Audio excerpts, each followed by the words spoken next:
is telling us as men to be common, to fall in line, to fall short of any visions or plans God has for us. But what about being uncommon? This is a movement of men seeking to build an eternal legacy. A journey of men on mission to rise above the common, to experience sustainable life change. This is Uncommon Disciple. Welcome to the Uncommon Disciple podcast. This is Michael Bowen, and with me, as always, is Jarrod Gibson. Hello, hello. How you doing, Jarrod? Doing good. Well, guys, if you haven't listened to part 1 of this episode, go back and listen to episode 11. We are taping episode 12 right now. And before we open, I just wanted to share a verse with everyone. This comes from 1 Corinthians chapter 2.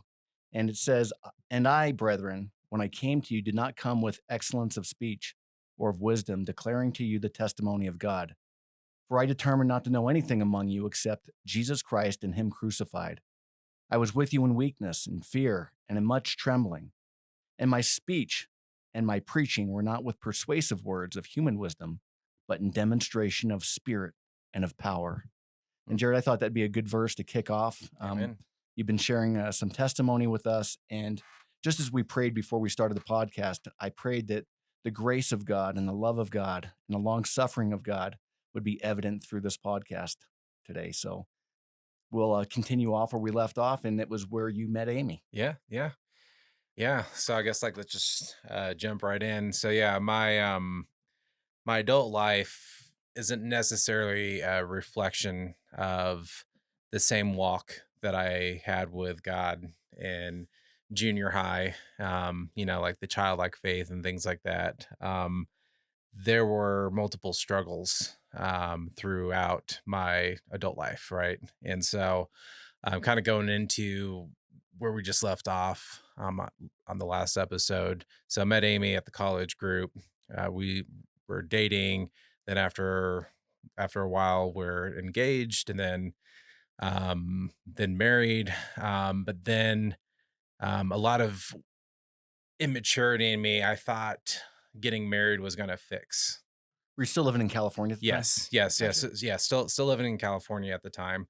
And I thought marriage was going to fix a lot of the hurt and the damage that I had experienced. But I had a desire to get out of California as quick as I could. And it kind of just,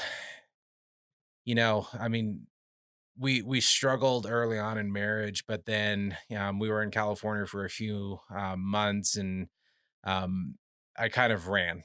I took the very first job opportunity in Georgia, and I thought, well, what's going to fix it now is a change of scenery. And so I was running from all of the junk that we talked about in episode 1, right? I was running from all that. I hadn't dealt with it, hadn't processed it. I was just going to keep moving. I think that's a common thing with a lot of men, that when things get tough or difficult, or if there's something in our lives that we don't like, we run. Yeah. I think that by changing the environment, it's going to change our hearts. Mm-hmm. And I've learned a very hard lesson, and a long, hard lesson, that that's just not the case. Yeah. Because where you go, there you are. Right. Exactly. Right? So you left California, you go to Georgia. Yeah. And you find that this new job and new environment, it's the same old Jarrod, isn't it? Yes. Yeah. The same problems, same struggles, same hurt, same thoughts of not worth anything, same mental battles I was going with. And I'm taking a quick pause there. We had talked about in the last episode some of the influences that I had surrounded myself around. They weren't necessarily what we would call the really dangerous bad kids that were going to cause me to go do hard drugs or go commit crimes. Yeah, because we found out right. quickly that your definition of bad kids and my definition of bad kids are two different things. Exactly. And but it was some of the circles I associated with myself. They introduced me to pornography.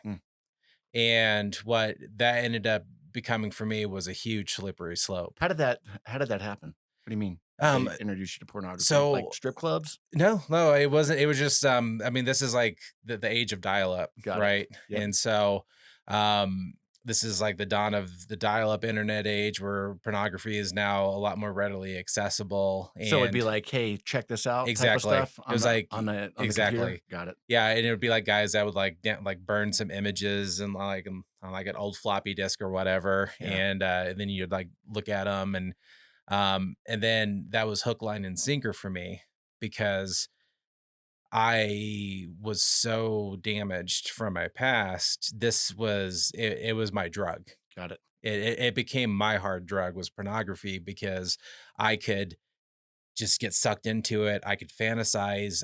I wasn't me anymore. It Yep. was the only time I could like not be me. And then it turned into a slippery slope, carrying obviously that problem into marriage, Sure. where I was like, oh, it's no big deal. But because I hadn't sought counseling and because I hadn't sought help, I didn't have a brotherhood of men. I now moved to Georgia. I'm now isolating myself from everybody that loved me, a church family that loved me, brothers and sisters that cared about me, and people I could confide in.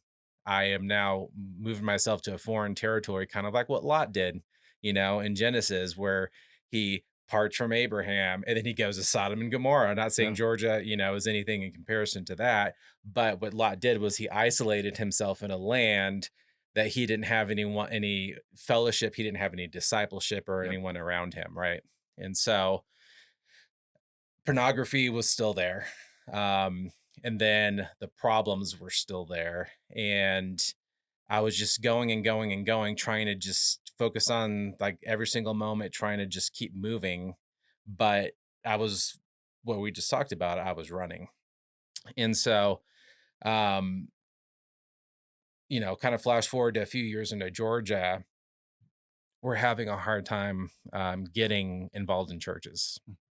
We go to one church, then another church, and then the Southern culture wasn't at that period of time in Atlanta wasn't too kind to people from California. We talked funny, and like everyone said, Amy and Jared talked funny, right? And Yeah, I so, don't know any state today that's kind to people from right, California. It's exactly, because they're making a mass exodus from California right. into these other states. Yeah, yeah. Yeah. And so we struggled. We couldn't connect culturally Yep. with a lot of people.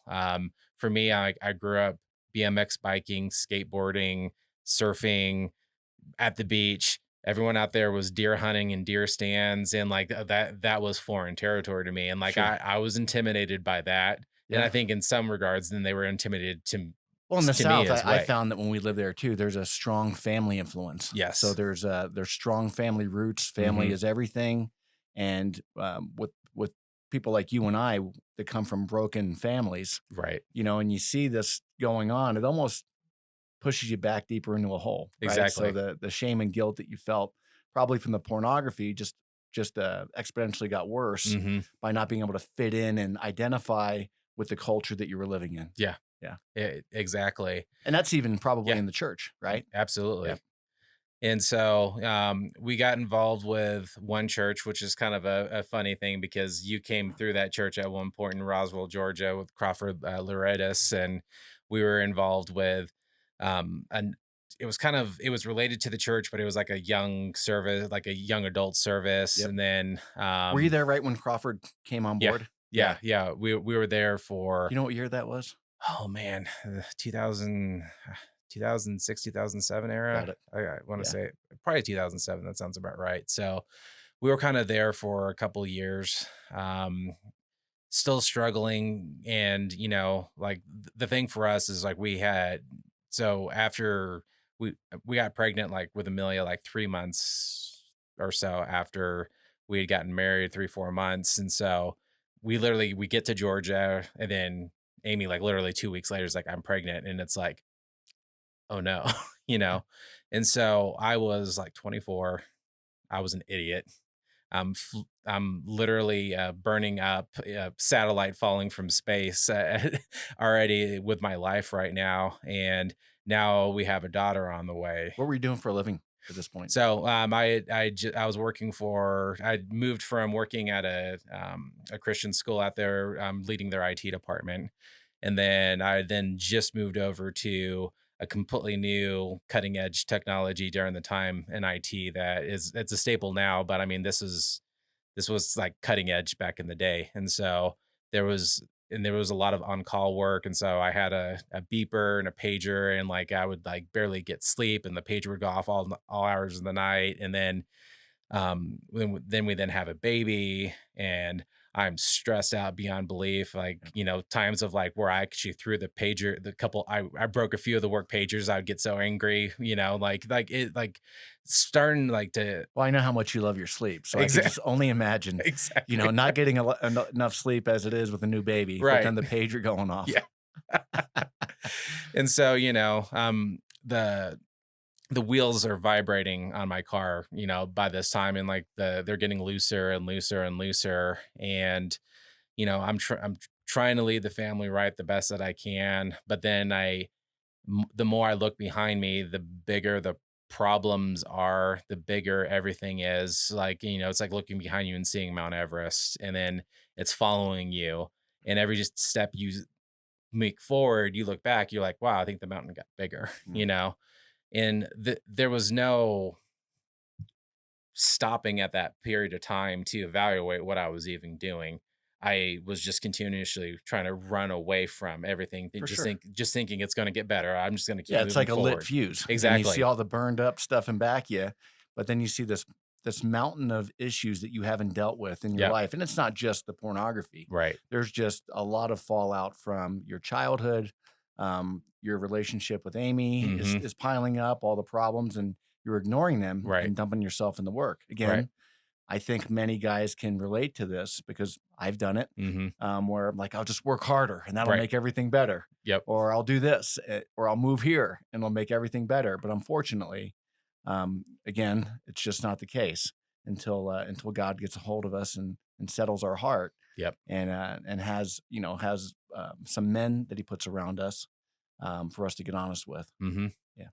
Yeah, and so, I mean, like, continuing, like, through that, and then, I'd had this dream out of high school where I thought I was gonna be a hotshot movie director. I thought I was gonna be a script writer, and, some people within the church had told me, "There's no way that's gonna happen. You can't be successful with that," and that had put a bitterness and a chip on my shoulder, Yeah. and I Well, really that th was the message you Right, heard all your life. right, Jared's stupid. He yeah, can't, he's never going to amount to nothing.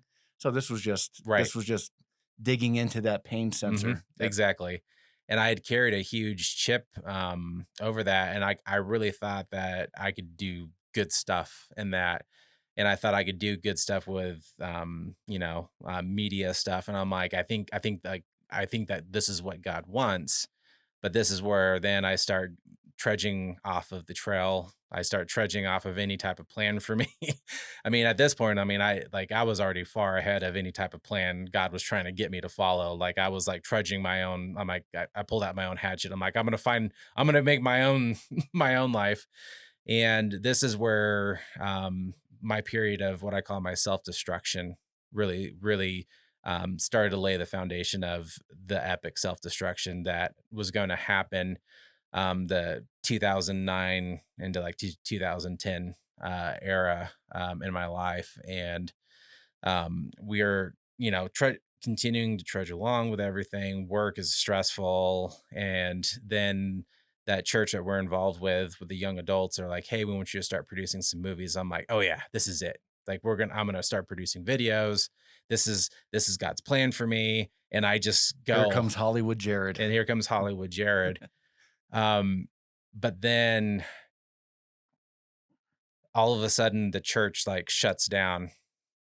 They because of like I mean, I won't get into church schematics in this, but they made decisions to shut it down, and the pastor that was leading it was angry, and his anger then kind of rubbed off on me, and then I was in anger going, well, like, well, what God, what do you want from me? And then What did uh that anger look like? Was he just talking bad about the ministry?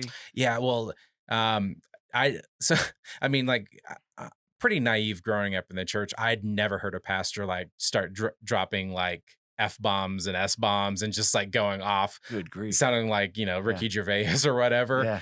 I mean, he just like went off, and I was like, but then I was like, yeah. Then I got like, well, if he's angry, then like, yeah, I can It's feel okay to this be too. angry. Then Yeah. I'm gonna go, do things. And so we immediately left that church out of anger, and then we couldn't find anything, and we started church hopping and jumping around. But then I then started making compromises. The things I once said I wasn't going to do, I started doing. Mm.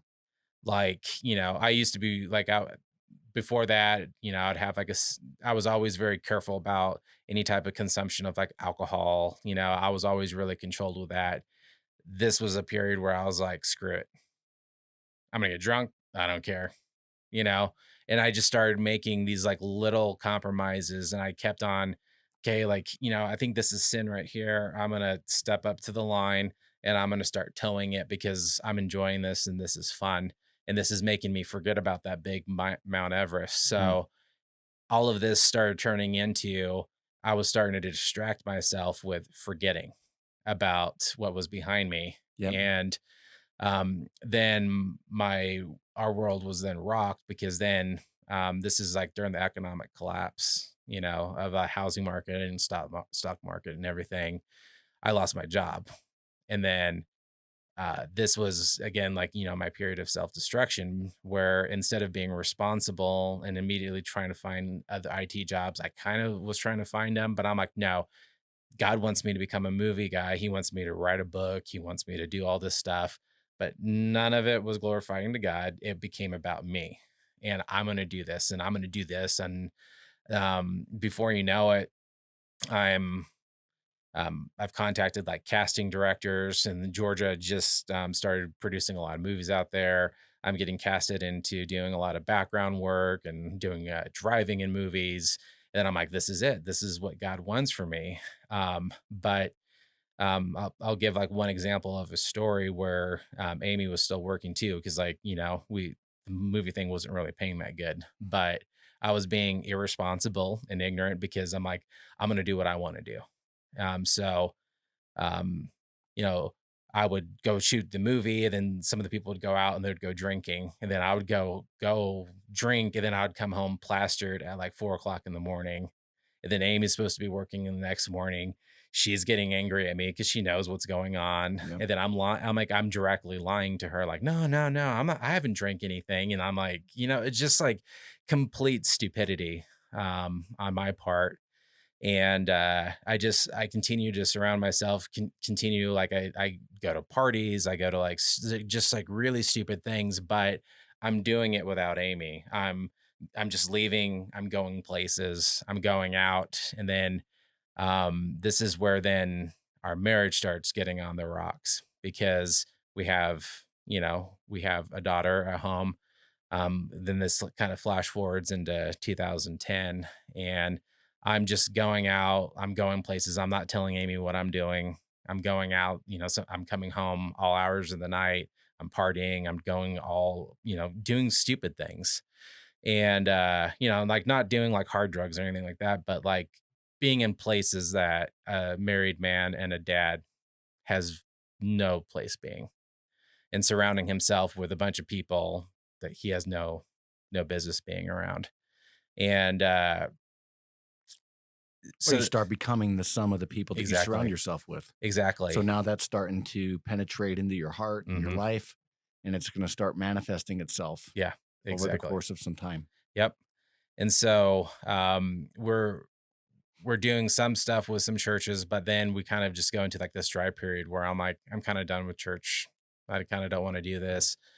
I'm enjoying this life that I have, but then all of a sudden, like I would just get this like immense guilt. Yeah. It was the Holy Spirit, but I would then like, oh, here comes the guilt. Time to go pound some liquor so I don't feel guilty. Yes. And um and so like now it was like this unhealthy habit of doing things I shouldn't be doing, feeling guilty, and then going back to doing things I shouldn't be doing to not feel guilty. Yeah.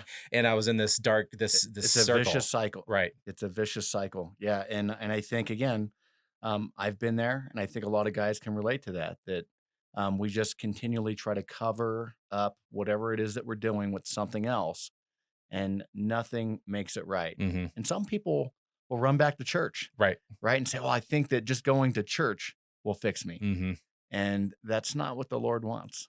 Yeah. You know, He wants brokenness and obedience from us, not a band. He's not going to be a band-aid in our life, Yeah. right? And it's interesting because I remember in Second Timothy chapter 4, Paul writes, "For Demas has forsaken me, having loved this present world." Mm. Right? So there's always a pull in our hearts. We could be the best Christians in the world, or the best churchgoers in the world. But the present world is still going to throw a lure out there to try to lure us away with its lusts Yeah. and idols, Hmm. right? Yep. Absolutely. And so 2010, Amy like gives birth to our son, and it's a crazy wet rapid birth, and like within 2 hours of her going into labor, all of a sudden, boom, here's Elias, he's in the world. And um I'm sitting there in the hospital and I'm holding him, and then I'm crying. Amy looks at me, and then I mean, we're talking like the ugly man cry, Yeah, yeah, like shaking, like snot rolling, like the nasty yeah. cry. This is guilt cry. Oh yeah. Yeah, And then like I mean, I'm wrecked. And that was the first stop sign that I had experienced in a good year of, dude. It was the first time I think I had thought in a year of, what are you doing? yeah. And then all of a sudden, like like literally stopping the car and looking behind me going, first and foremost, where are you going? And look at what you've been doing. Yes. Like this is like, none of this is like years ago. Were you pretty absent mentally Yeah. while Amy was pregnant with Elias? Yeah. And so I said a lot of hurtful things during that time period. And so I was doing everything, like I said, to self-destruct. Yep. I was angry. I would bring home my rage and my anger. I would say things that ended up just devastating Amy. And I was on purpose trying to destroy that And probably it relationship was a too. lot of self-focused Yeah. anger, Oh right? yeah. You were angry with yourself, but you're Exactly. taking it out on everyone Yep. else around you. And I find that there was a period in my life um, where I tried to sabotage the marriage, Yeah. thinking, "Oh, this will be better for Yeah. everyone if I just sabotage it now, then it'll be better for everyone Yeah. later on." And how much the enemy lies to us Hmm. in those times, right? Because it's never better. Right. Divorce is never better. Hmm. Blowing up a marriage for the sake of whatever it is that we're blowing it up for Right. is never better at the end, right? We never let the movie play out Yeah. to say, okay, what kind of fallout is there going to be as a result of my decision, Right. right? And it's not God honoring at the end of the day, Right. right? If you make a commitment, you keep your commitment. Hmm.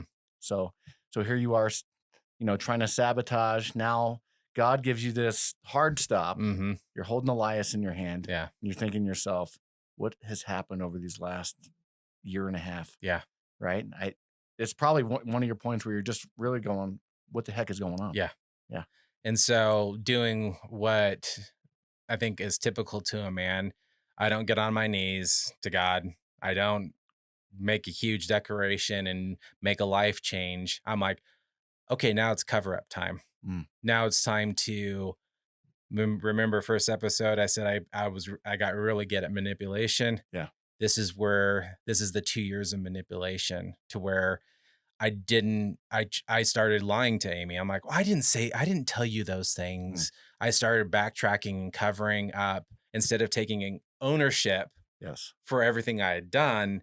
I start misconstruing and changing things and changing the pieces of it to then make it sound like I'm a victim, and it's everybody else's fault. So Yeah. I spend now 2 years twisting and turning things, and then being like, and then like this was even more damaging to Amy, because Amy's like, I'm not crazy, but you're now calling me crazy because I know you said that.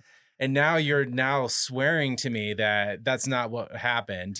So guys, listen, if you lie to your wife, right? And try to cover your tracks like Jarrod's talking about. And again, I've been there. And unfortunately, you find out a hard reality Yeah. that women have great memories. Yes, they do. They don't forget details. And certainly that part of that manipulation is making them sound like they're crazy, Mhm. which we know is not God honoring. Yeah, Right. So absolutely. I know that you did come clean with her. Yeah. So I'm not gonna let anyone in on that right Yeah. yet. But yeah, 2 years of now trying to fix and repair the patches On my of own. all the Yeah. potholes that you made Mhm. in your rearview mirror. Yeah.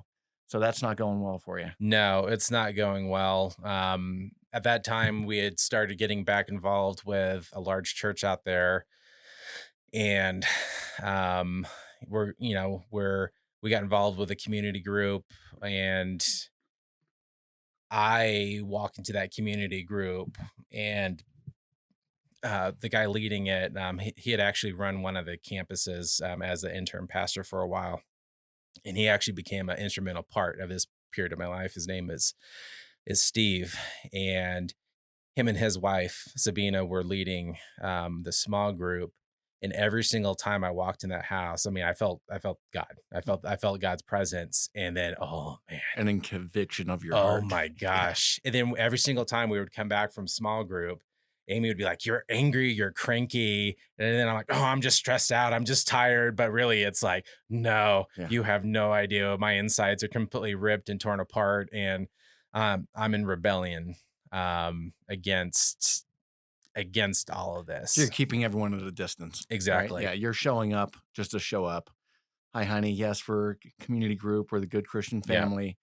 But at the end of the day, your heart was still hardened. Yeah. And you kept everyone at an arm's distance because you didn't want them to see Jarrod. Exactly. Yeah. Didn't want them to see Jarrod. Was at this point, I have my childhood Jarrod that was not good enough for anybody, according to the enemy. But I've Sure. been hidden. Now I really am not good enough because now I've got the receipts to prove Yes. that I'm no good. And so then I have the voice of Satan in my head is so dark at that point, and just like whispering the same things I heard growing up. But then he's then pointing out, "Hey, you did this, you did this, you did this," and I'm like, yeah, I'm not worthy, I'm not good enough. And then I started experiencing for the first time in my life anxiety, Mm. crippling anxiety. Yeah, we'll talk about that when we come back from the break. But at some point, I'm sure this guy Steve saw right through you. Yes, Right. amen. So we'll pick back up with that here when we come back. All right. Hey, gentlemen, we just wanted to take a pause in this podcast. And again, thank you for listening in.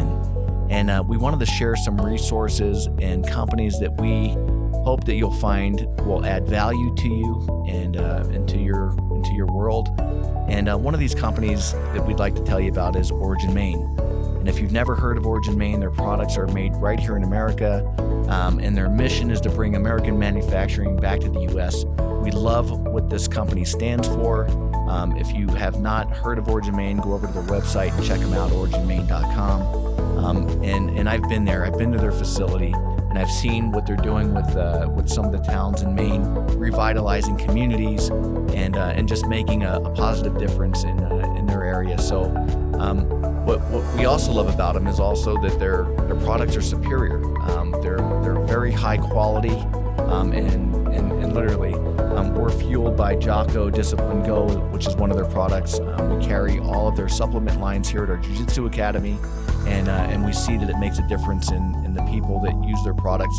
I personally use it. I use Joint Warfare because I'm an old guy, and their krill oil, and then especially during this time of season, I use their Cold War as well. And they just came out with a new pre-workout that's pretty awesome. And so we know that you won't be disappointed. They also have a full line of jiu-jitsu gis and apparel. I've got a pair of Origin boots that are just indestructible. I love them, and they're comfortable. And again, they're made right here in America. And so as a listener and supporter of this podcast, you get a special 10% discount off of any product sold at originmaine.com. So head over to originmaine.com, and that is ORIGINMAINE.com, maine.com, and enter Uncommon10 to receive 10% off of all of your purchases. That's Uncommon10. Thank you, and we'll get back to the episode. All right, Jarrod. So we pick back up with the experiencing anxiety. Mm-hmm. You know what's interesting is there was a point in my life, and it was right around 2010. I think I told you this story.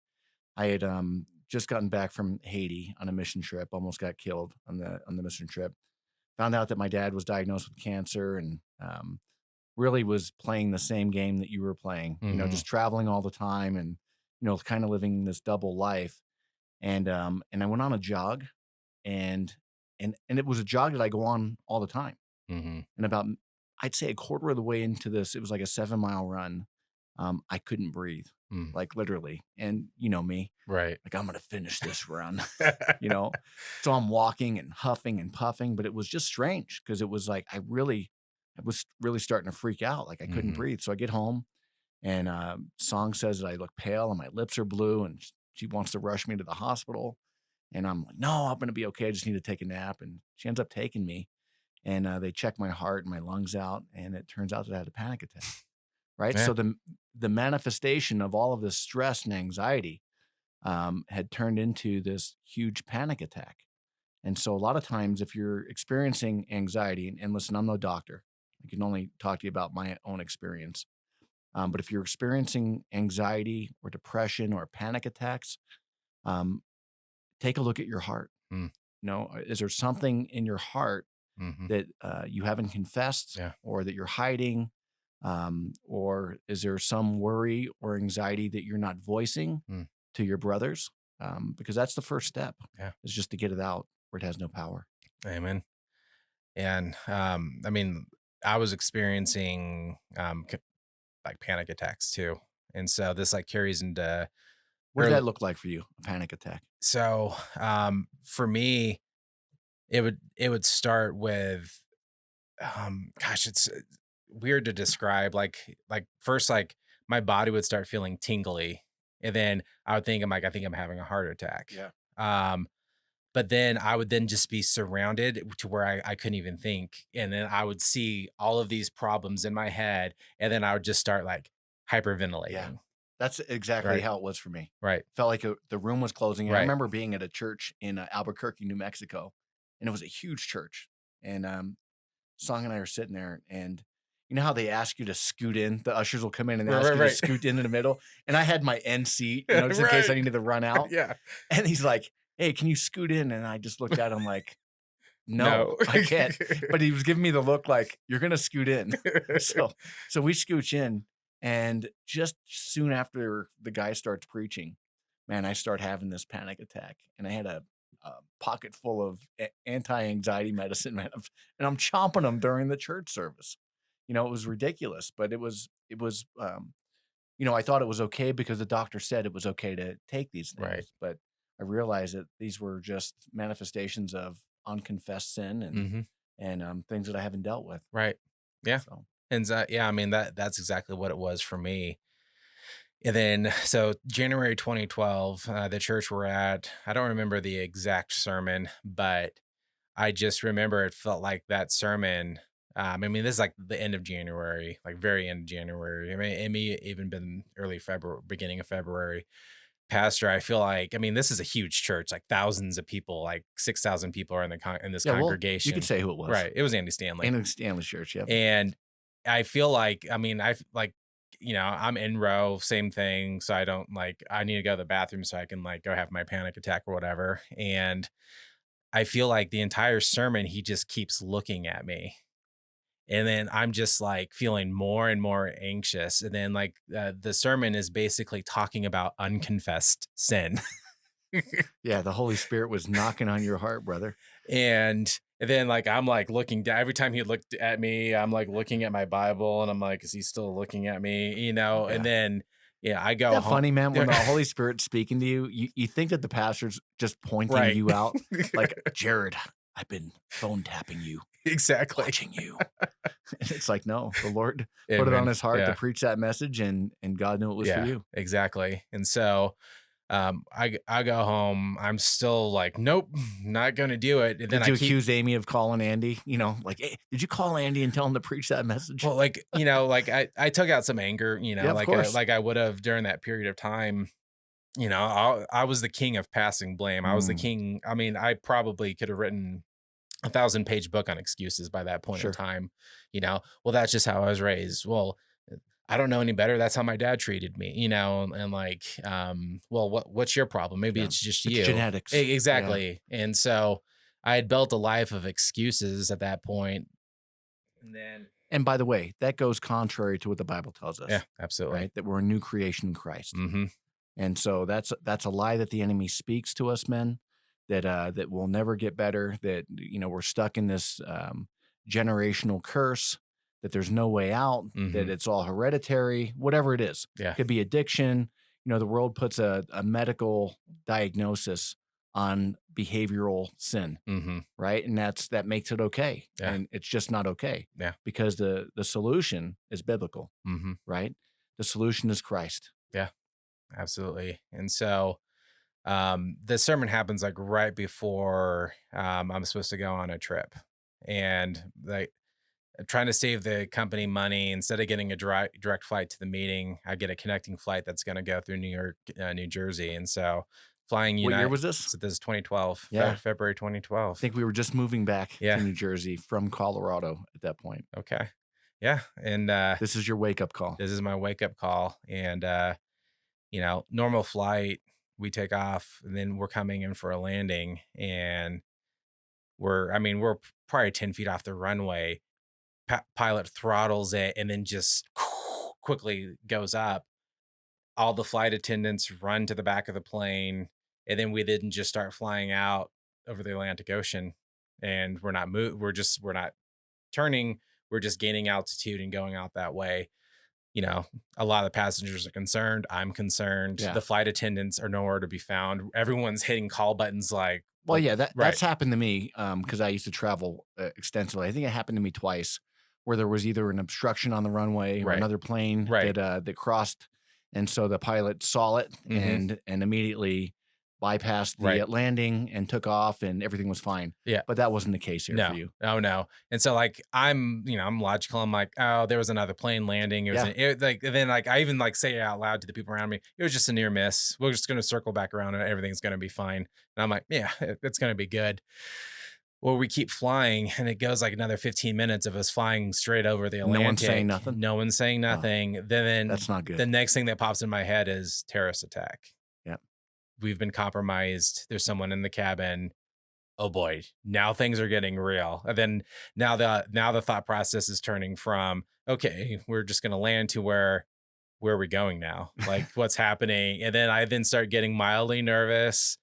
And then the flight attendants won't say anything. Then the pilot comes on saying they had experienced a computer short, and everything had rebooted on the plane during the landing, and they had lost connectivity to the landing gear, and they didn't know if it was up or down or what it was doing. And then so that they said that they were on the phone with technical support.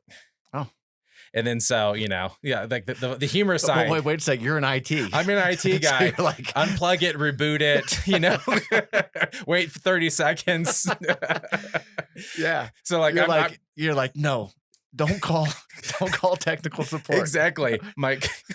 And so I'm thinking, IT tech support. So I'm like, Yeah, oh of course. no, oh no, don't reboot the Yeah. computer. But, so he said he's going to try to figure out what's going on and that they would let us know. And then flight attendants move everyone out the exit row. And then all the flight attendants line up into the exit row. And lady next to me, she starts like talking about Jesus and like praying out loud to Jesus. And at first I'm like, would you just shut your mouth? I'm Yeah. like, we've got Yeah. We got problems here. we've got problems Yeah. here.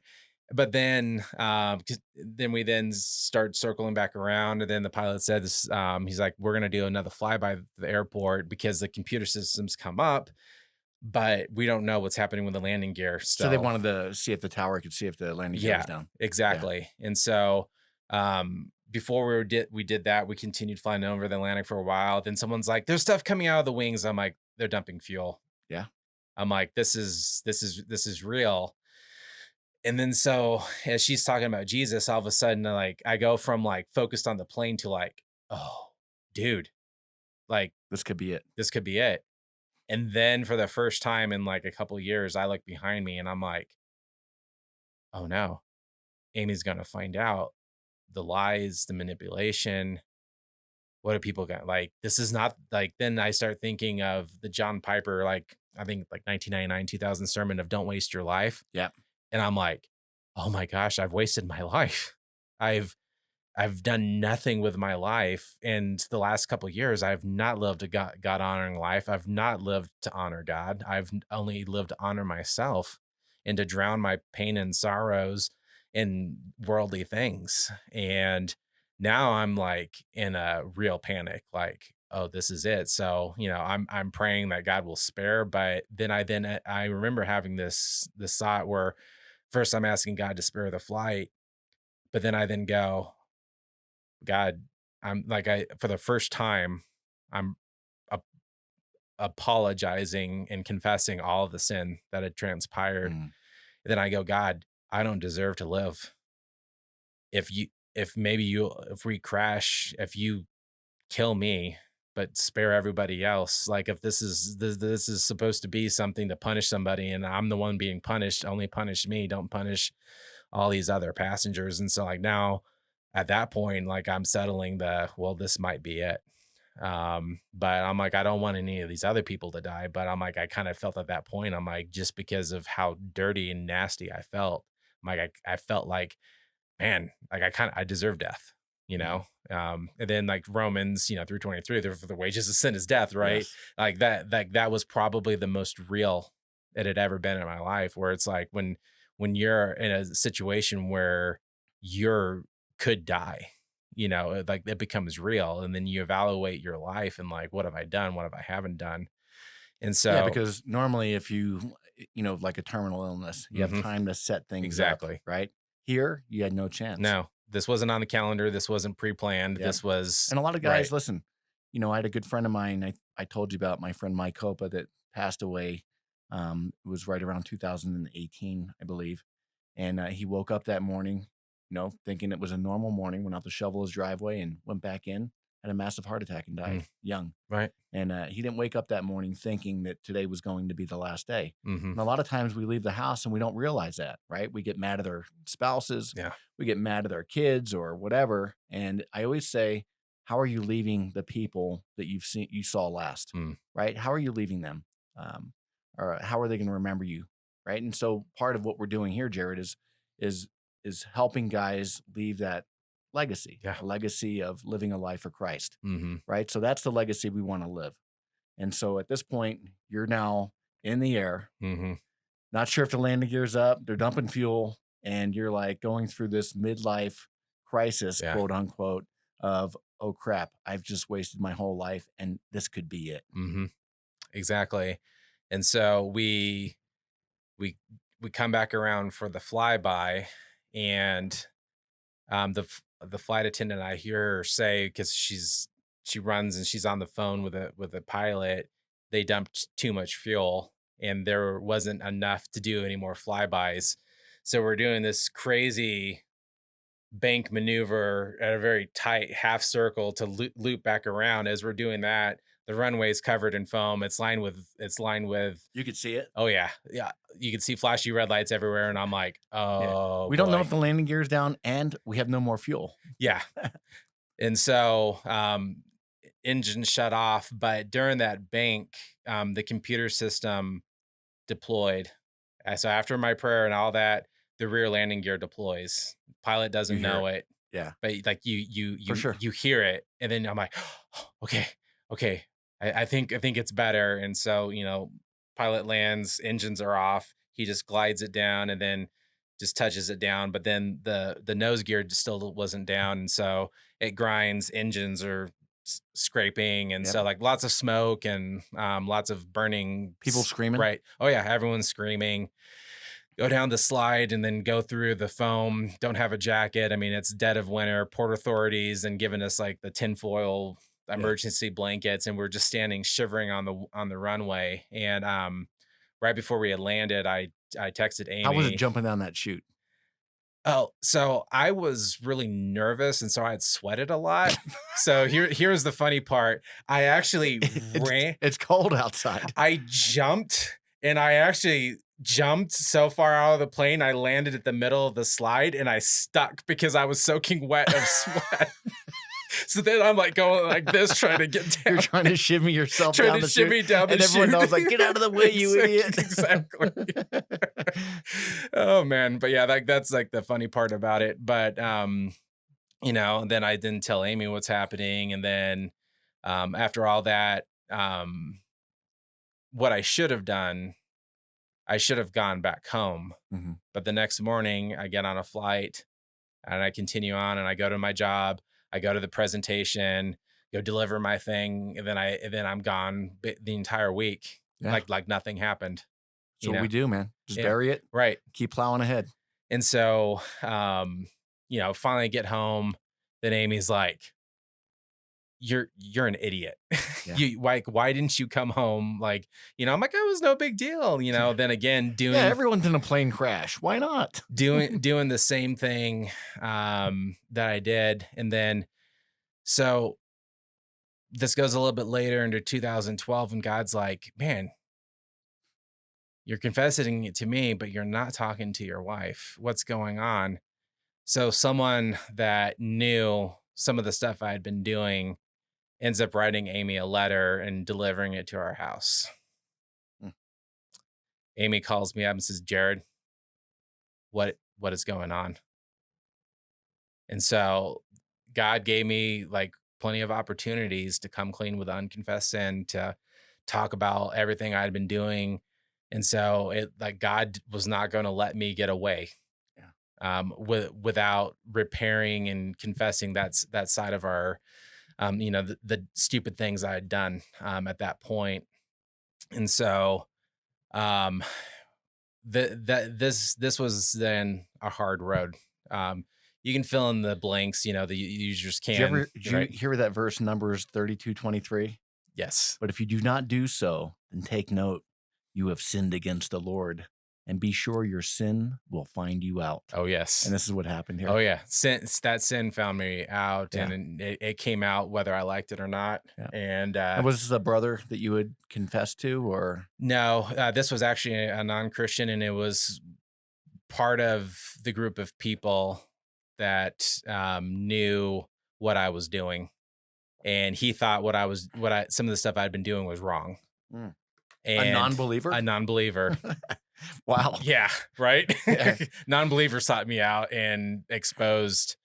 Hey. Yeah, and so God used that, and the stupid things that I had done, and I'd done a lot of stupid things to Amy. Yeah. I'd blown up a lot of our relationship. And so um, then this moved into a really rough time in our marriage. And then this is where Steve and Sabina stepped in. Um, they constantly met with us. They And God, spent, you knew you needed this yeah, at this point. He had exactly. put them in place before this went down. Yeah, And that's how gracious he right. is, right? He knew. And then, so Amy then goes into her anger period and being like, I married an idiot, and, and like this guy has You're hurt like, "Yep." me. Yeah, I was like, yeah, well, not lying. And so she's struggling with, who is this guy? Mhm. She's struggling with the hurtful, angry things that I've said. The angry Jarrod that she's known since we got married, he would just lash out and get in road rage and just lose his mind over things, throw pagers at the wall. And then, Did you ever see that show? There was a reality show at one point going around, like, "Who Did I Marry?" right, And the exactly. guy's got like he's an undercover agent, or he's a Right, mafia guy or something. right, Yeah, this was you right. at this point, right? Yeah. And Amy's then, like, "Who the heck did I just marry?" right. And so like she thought, she didn't know what I'd been doing in the middle of the Mhm. night, when I was doing the movie stuff, and or she thought I was doing movie stuff. And then she's like, you're going around and hanging out with single people, Yeah. drinking, like and partying with these people, like you're supposed to be at home, and so Helping me with the babies. right. Yeah. And um so we went through marital counseling. We went through kind of like individual counseling, and this is where for the first time the counselor like said, like, when I told her my story of my childhood, she's like, "You're in self like you've been in self-destruction mode. You're blowing up your own life because of all the hurt and stuff like that. Now you've become the hurt, and now you're just copying that hurt that you experience, and now you're just blowing it on everybody else, Yep. being sinful through it, and you're trying to live a life of fantasy." And like that's what I was trying to do at that time, was I was trying to pretend to not be me, where I could then live this like little fantasy life on the side and be not Jared without all the pain and hurt. I could be the funny, the confident guy. And so yeah, I mean, like this was just such a rough period. And then with a lot of counseling from Steve, like I had realized I had done things really bad to Amy. And but now it was like now she's angry and now she has all the hurt and she doesn't trust me. She doesn't know who I am.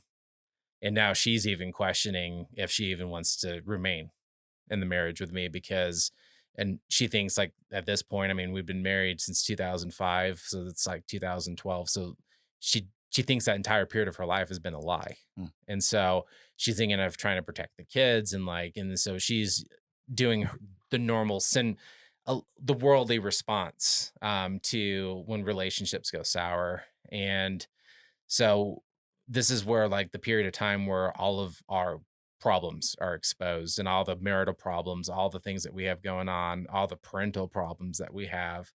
And we're seeking godly counsel through it. And there was a lot of ups and downs. And I think it was around 2014. It may even been like 2015. I don't remember, but I was just on a long road of trying to win Amy back, but in order to get there, I had to make sure that this was good, and really The work vertical the relationship. exactly Yeah. work on the vertical relationship, and then be in.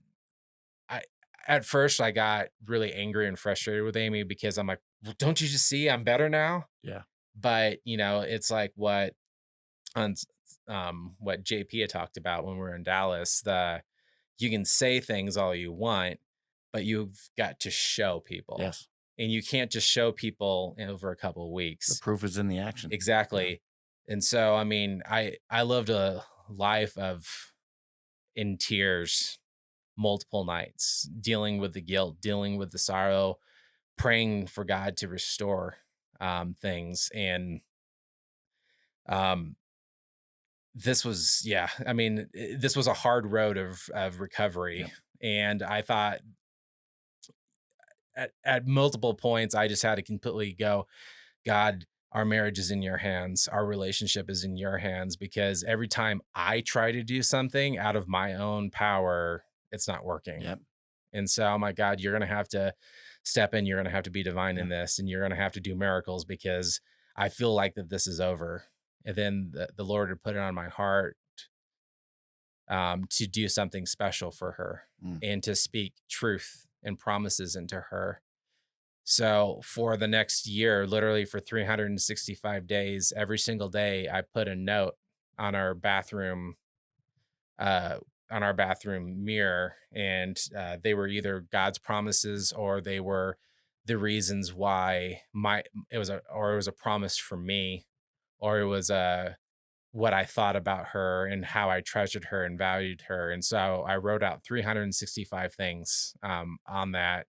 And I spent the next year, and at first I'd put them up on the mirror and I'd look at her and being like, "Are things better?" And like sometimes like there'd be no response. But flash forward a few years from that point, Mm. I'm doing production stuff now for North Point and doing a lot of camera work and getting some good experience with that. But I'd released all of that.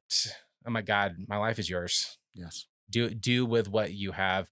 I released trying to do any of this entertainment stuff. Like all that stuff is yours.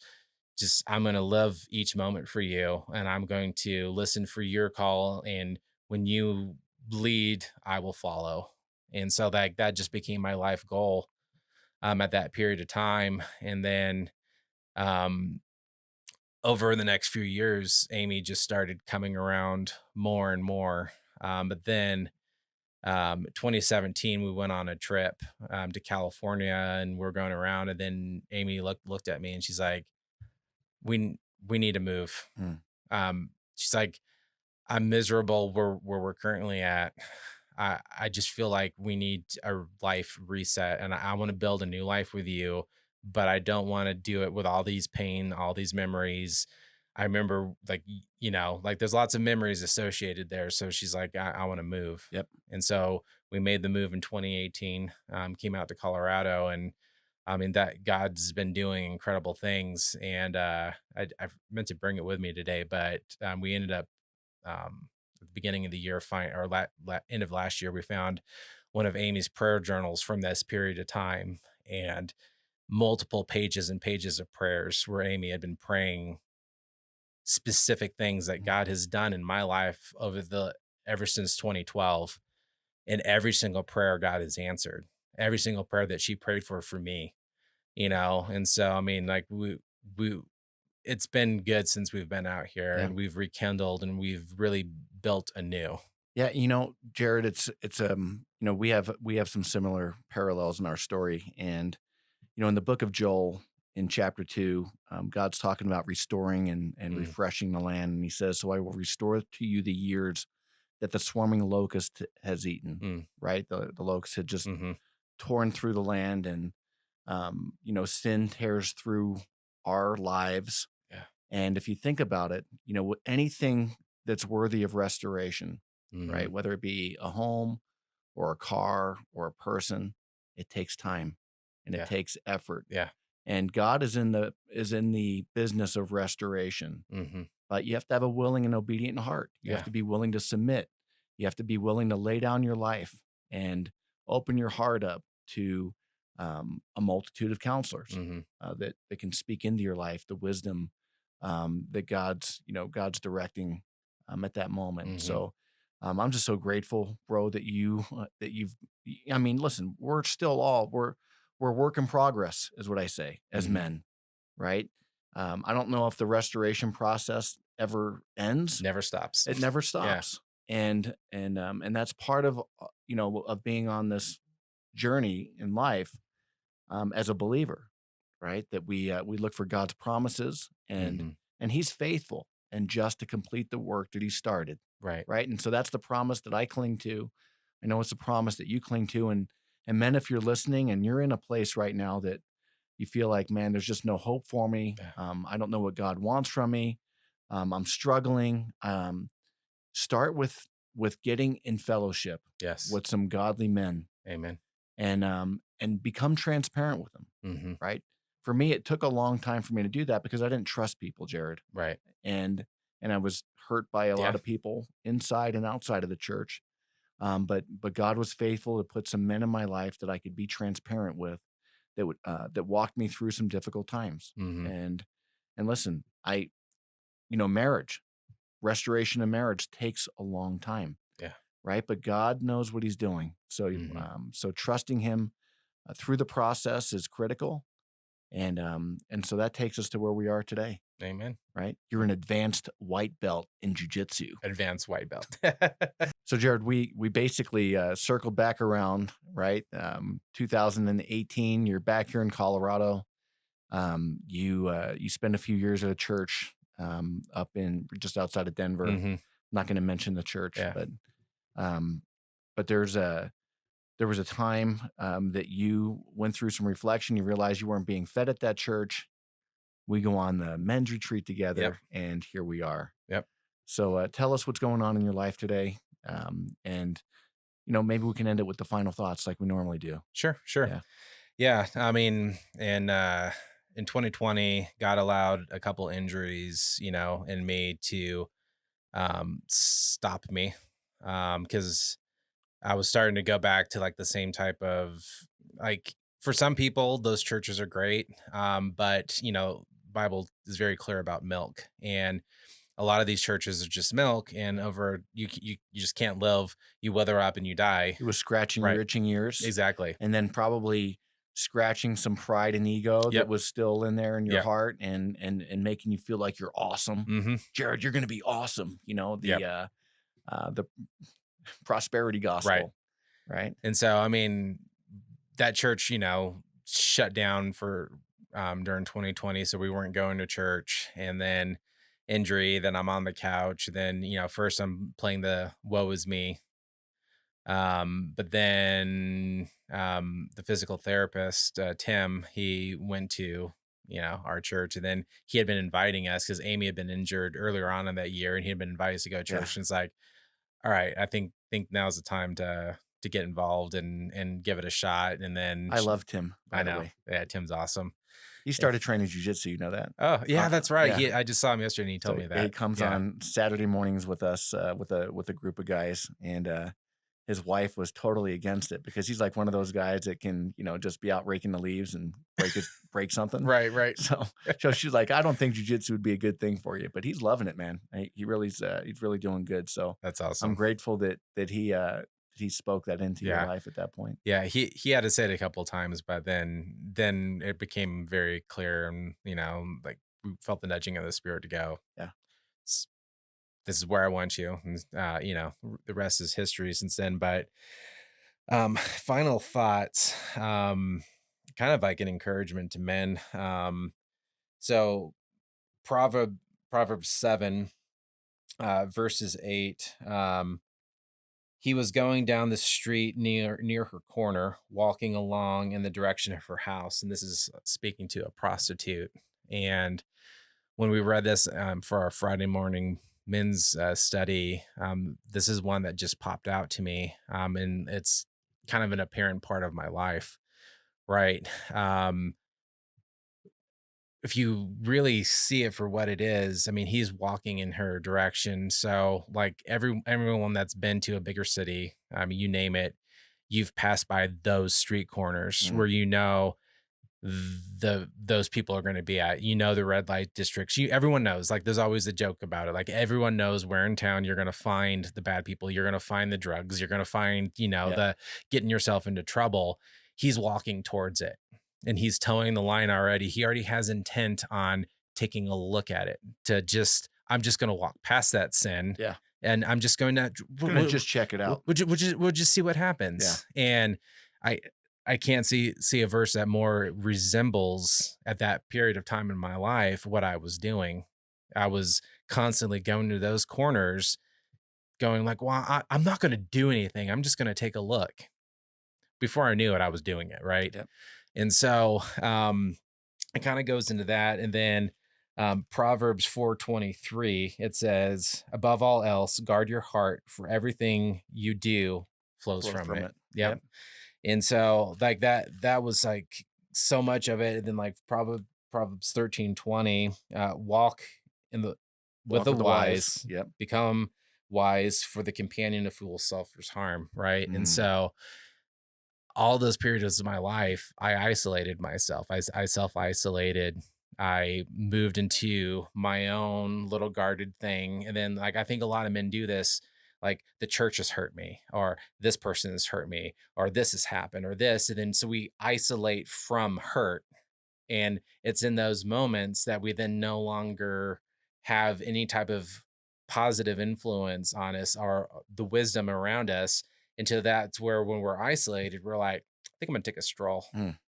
think I'm gonna take a stroll to that road, and we'll just see what happens. And like, part of this goes into also, the full armor and having a game plan and having a battle plan. Like when you're in those moments, you're not thinking anything other than, I'm feeling like sinning today, but I'm not going to really sin too much. I'm just going to just toe that guardrail lane. And kind of like one of my quick like little finishing stories with that is, before I got married, I was interstate batteries driver, and I was driving um, the truck, and we're outside of I was coming up the back of a hill, significant grade, no air conditioner in the middle of the summer, sun's beating down on me. I'm exhausted and I just feel so tired. Windows are down. Next thing you know, I'm like, I'm tired. And then I wake up to scraping noises. I'm off the road. I'm against the mountain. And then I see the guardrail only comes to right here, but it doesn't go up to the mountain. And I slam on my brakes and I come feet within plummeting off a cliff. And so I navigated my way in between guardrails. Mm. And so that's what Satan always wants us to do. He loves us to toe the line on those guardrails, to be like, well, I'm just going to do a little bit of sin, but before you know it, you find that hole through that guard in between a guardrail, and then you're plummeting. Yep. And then now there's no stopping it. And so like just encouragement to men out there, men that are struggling, don't isolate. Don't self-isolate. And then don't listen to the lies of Satan. In your life where you're like, I'm not worthy, I'm not this, or this person hurt me, I'm going to just go medicate myself, or I'm going to go look at pornography, or I'm just going to go do this and then I'm going to feel better. Like I can tell you, you're not going to feel better. Yeah. You're going to feel worse. It's not, when we plunge in deep into sin to try to make a previous sin better, it's just more weight. It's just more cement. It's just more mud onto everything. And I think I've used this illustration before, but Amy and I, we did an obstacle course race in the middle of the night. And the final part of it to get to the finish line was there was this huge mud pit full, like it's up to my chest, and my feet are more than ankle deep stuck in mud, and the mud is just stuck to my shoes, and it's getting harder and harder to move the further you get through that pit. And then, like, there's this huge pile of dirt that's now covered in water, and so it's a huge pile of mud about 10 feet out of the pit, and you're supposed to claw your way over that pit, like out of the pit, over the hill that's slimy and wet, and then slide down to the finish line. You couldn't do it on your own. I grabbed Amy and I tried to throw her up there. She would slide back down, knock me out, and then I'd fall butt first into the mud. And then the more and more we try to do it on our own, the more and more we by ourselves in isolation, we're just stuck in mud. We're just constantly just sticking more and more and more mud. Whereas how discipleship works is Jesus is at the other end, and then for this we formed a human chain, and that's discipleship, right? And so the guy up here has some experience with this, but is looking to this guy that's a little bit head down the journey. This guy's a little bit more further down the journey. This guy is more newer to faith. And then there's people that are just brand new to faith trudging around in mud, or the ones that have fallen away and they're all in the mud. And so we one by one started with the last person. They climbed up the human chain, then we all pulled each other out. And so like, that's what, for me, that's why this whole uncommon disciple thing is so great, is because it's discipleship, and it doesn't matter where you're at in your journey with so we Christ. can form a human chain of men. Yes, to help men along in their journey. Exactly. Over the muddy mountainous Yes. pit. Man, that is such a good thing to end with, bro. So excited. And guys, if you're listening and if there's a topic you want to talk about, or if you have any feedback for this episode or the previous episodes, it's info@oncommondisciple.com. That'll get to Jarrod and I. If you want to make a commitment to the movement, commit@oncommondisciple.com. And we really appreciate you listening in. And we're excited about your stories as you share them with us, just as much as we love having guests on to share their testimonies. And just like with these last two episodes, Jarrod, the grace of God, Amen. The long suffering of God, the goodness of God, the love of God, that He still found you worthy to use you as that you're still a useful instrument in His hands for His glory. And so that's our hope and prayer. And we'll talk to you next time.